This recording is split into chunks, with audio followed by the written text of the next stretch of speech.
Damos inicio a esta conversación central con Federico Castillo, analista y consultor empresarial. Federico, ¿cómo te sientes? Bien, gracias a Dios. Un placer estar aquí en Federico, esta nueva etapa así del mismo. tiempo de orientación. Bueno, la Dirección General de Impuestos Internos anunció una serie de medidas para reducir la evasión fiscal. Y si nos vamos, como dice el pueblo llano, ustedes saben que cuando se habla de impuestos, de reducir los niveles de evasión, el dominicano se pone bruto y entiende que eso es pagar impuestos, que le van a poner más impuestos. Sí. Entonces, desde el punto de vista de lo anunciado por la DGI, quisiéramos conocer, tú que conoces a fondo, de qué se trata. Mira, la serie de medidas que la DGI está tomando a partir de la gestión de Magín Díaz, sin lugar a dudas que lo que busca es reducir la gran brecha de evasión que hay en República Dominicana, que se estima de un 60% en el impuesto sobre la renta, sobre todo el impuesto sobre la renta que las empresas deben de pagar, y un 45% del ITEVIS.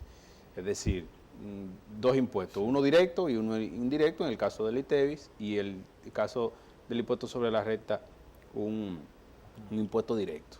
Nadie quiere pagar impuestos en ningún lugar del mundo, o sea, hasta el nombre lo dice, impuesto, algo que lo colocan por encima de mi voluntad, porque los impuestos les restan capacidad de compra a los consumidores, pero es el dinero necesario para que los gobiernos tengan recursos para poder ejecutar obras de capital y políticas públicas efectivas.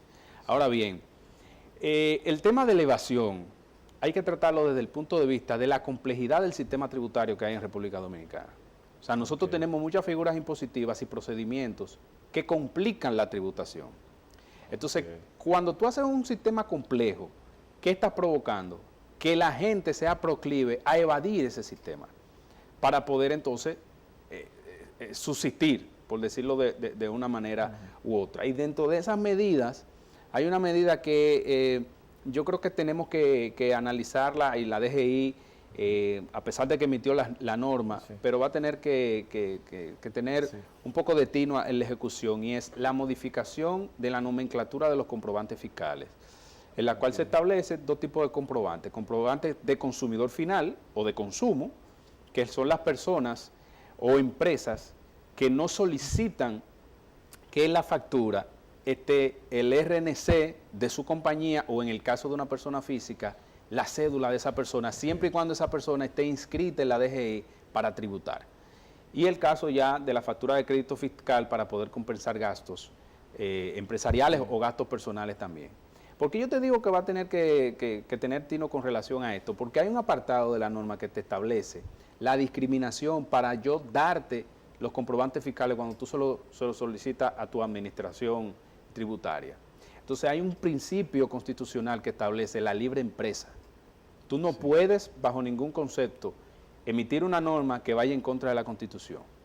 Y dos, hay una disposición del Tribunal Constitucional, una sentencia que establece que bajo ningún concepto los comprobantes fiscales pueden ser negados y pueden ser bloqueados. Federico. Porque ¿qué va a pasar? Si tú me niegas el comprobante fiscal, ¿cómo yo le facturo a una empresa? ¿Cómo le facturo? Ahí el único que puede verse perjudicado es el gobierno. ¿Por qué? Porque la persona que se ve impedida de realizar una transacción legal basado en un comprobante fiscal, porque yo como empresa te puedo decir, no, si tú no me das comprobante, yo no te hago el pago, porque yo necesito compensar ese gasto que estoy representando contigo. Entonces, ¿qué puede provocar esto? Que la persona que esté prestando el servicio, pues entonces se vaya a la informalidad. Y si se va a la informalidad, el único que va a perder es el Estado. Por eso hay que tener cuidado con las normas y con las políticas tributarias, porque pueden fomentar el lesionamiento de las finanzas públicas. Federico, dentro de las nuevas disposiciones anunciadas por la DGI, hay una muy particular que ha llamado poderosamente la atención, y es el tema de que la DGI va a comenzar a forzar a aquellas personas que tienen más de un empleo a pagar impuestos sobre la renta. O sea, si usted gana más de 35,000 pesos en 2 trabajos, automáticamente usted califica para este pago. Ahora, antes de que tú me des la explicación de eso, ¿verdad? Yo quiero tomar la última parte que tú planteabas sobre el tema del incentivo a la gente, en lugar de llegar a pagar, a irse a la informalidad. Claro.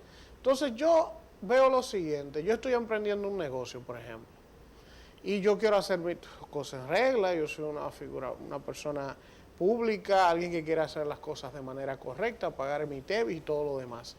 Pero sin embargo, el propio sistema te empuja a quedarte en la informalidad, porque cumpliendo con todo lo que tienes que cumplir, si decides formalizarte, estás muy propenso en el primer año a desaparecer porque no puedes costear todos los costos operativos de un negocio. El anticipo es una figura que se ha dicho que se va a eliminar dentro de los esquemas de tributación y de la dinámica de negocio que se genera en República Dominicana, precisamente para que las pymes, que son las más afectadas con los anticipos, porque son las que tienen menos capital de trabajo.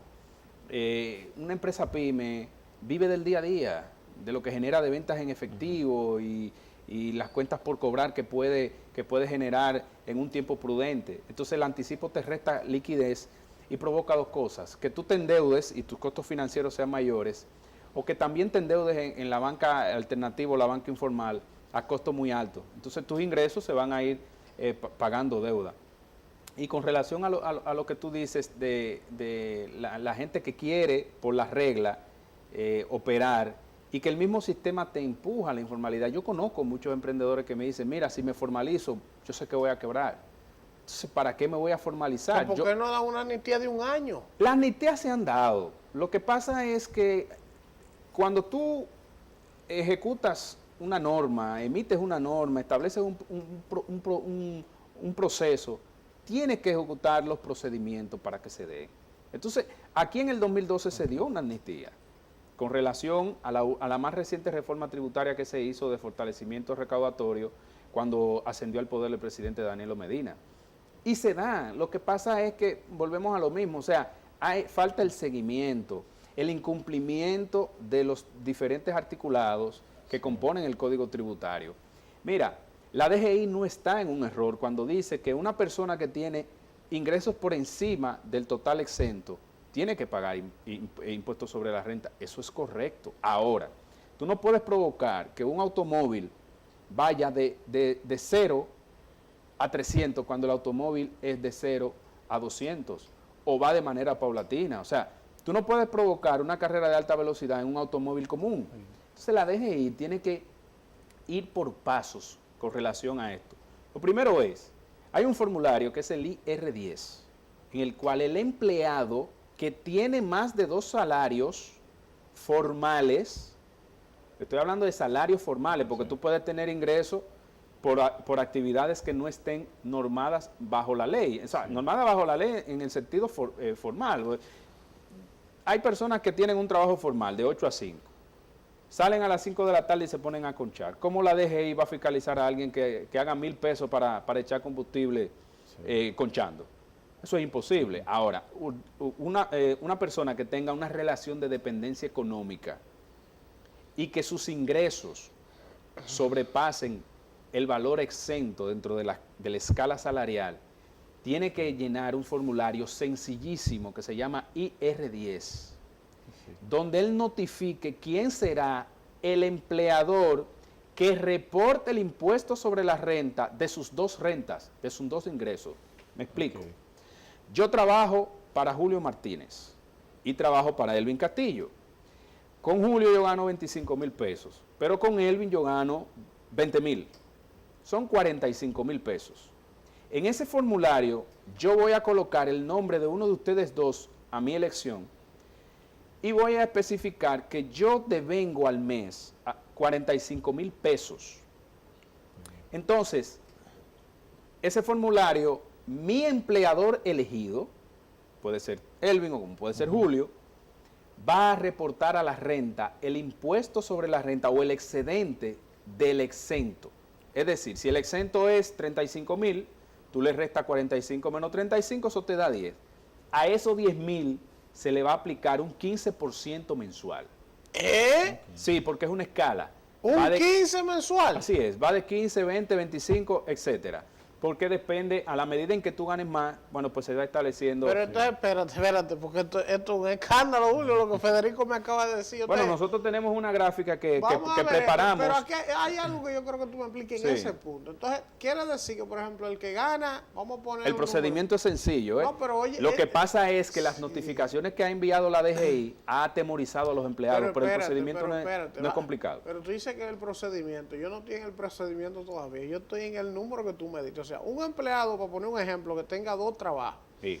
y gana entre los dos 110,000 pesos, Sí. que es un porcentaje bajísimo de la población. Sí. Pero ese empleado, al mes, ya, antes de esta decisión de la DGI, le están descontando 20,000 y pico de pesos entre TCS, AFP, Claro. seguro. Impuesto sobre la renta porque él excede Espérate. el monto exento. Entonces, te quitan 20,000 por ahí, ¿verdad? Ajá. Y ahora la DGI, en función de ese IR10 que tú me estás diciendo, le puede quitar como mínimo un 15% mensual del excedente a los 35,000 pesos. No, mira lo que sucede. Oye lo que sucede. Lo que se grava es la renta. Y la renta tiene 2 vertientes. Salario y beneficios que tú obtengas por cualquier actividad. Entonces, el gran reto aquí es, si nosotros consideramos al salario como riqueza natural o simplemente como un ingreso para subsistencia, te voy a decir lo siguiente. Tú puedes tener 2 trabajos. Tú puedes tener 3 trabajos y si tú no llegas y si tú no sobrepasas el monto exento, tú no tienes que llenar el IR10. Pero Federico, No, pero un país donde la canasta, pero te lo voy a explicar. La canasta del primer quintil, ¿cuánto es que cuesta? 30,000 pesos. 30,000 pesos. Pero Y el 85% de la población gana. Bueno, gana menos de 25,000 pesos, entonces ahí no está el meollo del asunto. Pero entonces tú estás impactando la clase media. Sí, pero está impactando una clase media que te gana de manera muy exigua más de 50,000 pesos. Aquí lo que se está buscando es, y hay que prestarle atención a esto, que la nueva ley que sustituye la ley de lavado de activos, que es más amplia, habla específicamente sobre los temas de evasión. Aquí los profesionales independientes y las empresas van a tener que transparentar su patrimonio, porque esa nueva ley contempla cárcel, no simplemente multas comunes, como ahora mismo se pone, una multa, te negocio la mora, porque yo lo que... No, cárcel, porque se quiere combatir el financiamiento al terrorismo y el lavado de activos. Pero lo que te digo con relación a esto es que la DGI está buscando, no saliéndose de la ley, porque hay gente que dice, bueno, la DGI está abusando. Sí. No, no está abusando. Quizás la manera en cómo le está haciendo es un poquito acelerada, ha sorprendido a todo el mundo, sí. Porque ¿quiénes saben de impuestos aquí? Los que trabajan impuestos, o sea, un empleado no está pendiente a eso. Además, no es responsabilidad del empleado reportar el impuesto sobre la renta, es responsabilidad de su empleador, siempre y cuando el empleado cumpla sí. con los requisitos para poder tributar sí. el impuesto sobre la renta. Mira, el empleador tiene que reportar la TCS, su AFP, su seguro de salud y el impuesto sobre la renta cuando amerite. Y te voy a decir lo siguiente, aquí hay empresas que reportan empleados por debajo del salario mínimo y eso es delito, porque aquí no hay forma ni justificación de que tú me reportes un empleado ganando 1,000 pesos y aquí hay empresas que lo hacen. Es así, Federico, tenemos que ir... Entonces, sí. Lo lamentable de esto es que la misma tesorería no se da cuenta de eso, porque hay una escala salarial del sector privado no sectorizado. Hay que hablar de porque la evasión fuerte, Julio, está en los grandes empresarios. Que eso vamos, pero... En las empresas sobre todo, porque fíjate lo siguiente, y perdóname que me extienda, en las empresas sobre todo, porque el profesional liberal no lleva una contabilidad organizada, mucho menos un empleado lleva una contabilidad organizada. A duras penas puede llevar un cuaderno para anotar cuánto paga de casa, de luz, de colegio y lo que debe en el colmado. Así mismo, a propósito de eso, tenemos que irnos a un contacto, Federico, pero a regreso, cuando la DGI te dice el dominicano evade más de un 40% de los impuestos, ¿se está refiriendo a ese que desconoce, que ellos asumen que no está tributando y que debería tributar, o lo están haciendo en función de los que pagan y de lo que pagan incluso truquean, es decir, en función están de lo pagando que, menos. en función de la riqueza que se genera y lo que debiese pagar. Ok, muy bien. Vamos al contacto.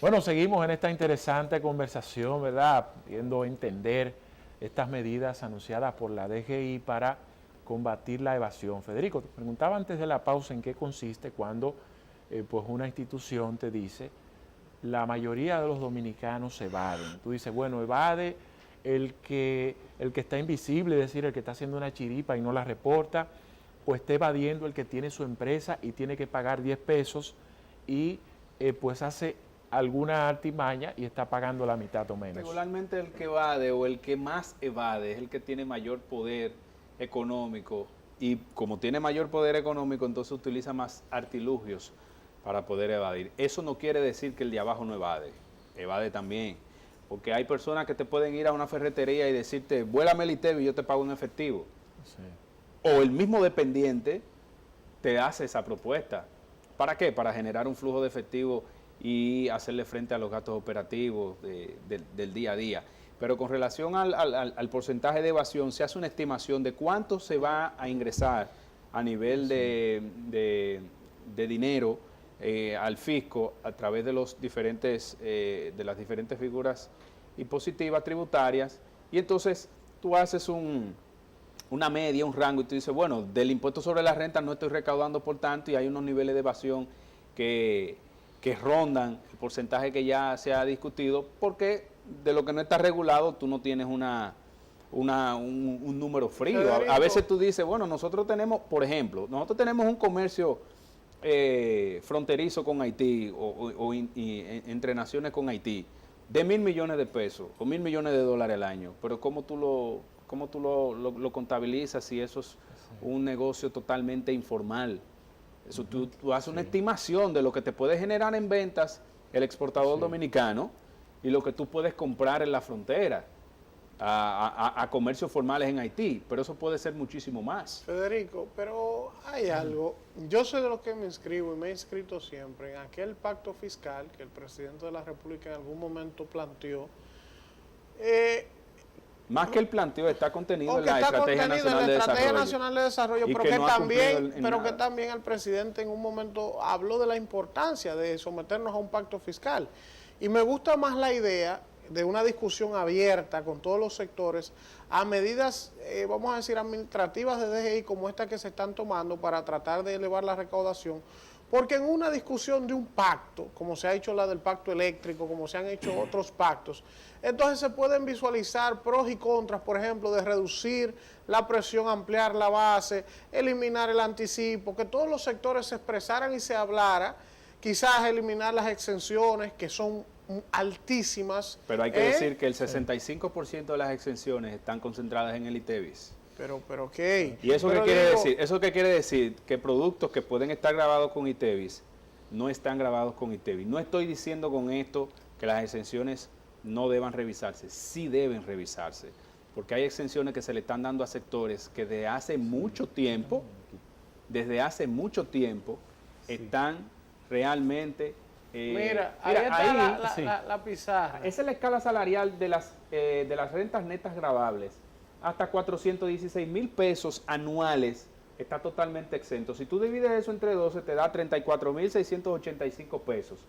Luego de ahí, el excedente paga un 15%. Es decir, si tú ganas más de 416,000 pesos al año, entre salario e ingresos como trabajador liberal, tú vas a pagar un 15%. Luego aumenta un 20% y a un 25% cuando excedes los 867,000 pesos.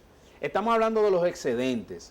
Pues, y es bueno que la gente lo interiorice, porque puede decir, óyeme, ¿cómo es posible que yo voy a pagar un 20% de quizás 500,000 pesos, 700,000 pesos que yo genere al año? No, hay una escala, por eso se establece una escala. A partir de 416,000 pesos anuales, tú comienzas a pagar un porcentaje de lo que excede a los 416,000 pesos. Es decir, que si tú te ganaste en el año 600,000, 500,000, 450,000 pesos, tú simplemente vas a pagar de ese excedente un 15%. Imagínate, te ganaste 450,000 pesos, tú se los restas 450 menos 416, a esa diferencia tú le aplicas un 15%. Sí. Federico, a ese, podríamos decir, empleador o jipero, el que se la busca, o trabajador informal, trabajador informal, partiendo de todas estas medidas y lo que está establecido por la ley, ¿le conviene o no adecuarse al sistema de reportar sus impuestos? Es decir, a la hora de establecer un criterio anual, por ejemplo, ¿le conviene más la informalidad o finalmente...? Mira, el trabajador informal le importa poco esta discusión, porque el trabajador informal no tiene seguro médico regularmente, es una persona que si hace un trabajo no emite factura con comprobante fiscal, para fines de crédito fiscal, porque todas las facturas tienen comprobante fiscal, que dentro de la campaña de orientación que la DGI realizó, eso creó un poco de confusión, de pide si es para consumidor, pide si es para... Bueno, pero el trabajador liberal o independiente sí tiene que prestar atención a todas estas medidas por la sencilla razón de que cuando provee un servicio a una entidad, esa empresa le exige el ITEVIS para poder compensar el gasto. Correcto. Entonces ese trabajador tiene que pedir facturas con crédito fiscal en todos los consumos que haga, para que cada día 20, los días 20 de cada mes, él pueda reportar el ITEVIS que cobra y que le cobraron. Es decir, en el mes de abril tú tienes un mes de operaciones y el 20 de mayo tú tienes que decirle a la DGI a quién tú le cobraste ITEVIS o a quién le presentaste una factura con ITEVIS y quiénes te cobraron ITEVIS a ti. Para entonces la DGI, a través de una contabilidad organizada, que puede ser provista por el mismo trabajador o por un tercero, entonces haga una comparación.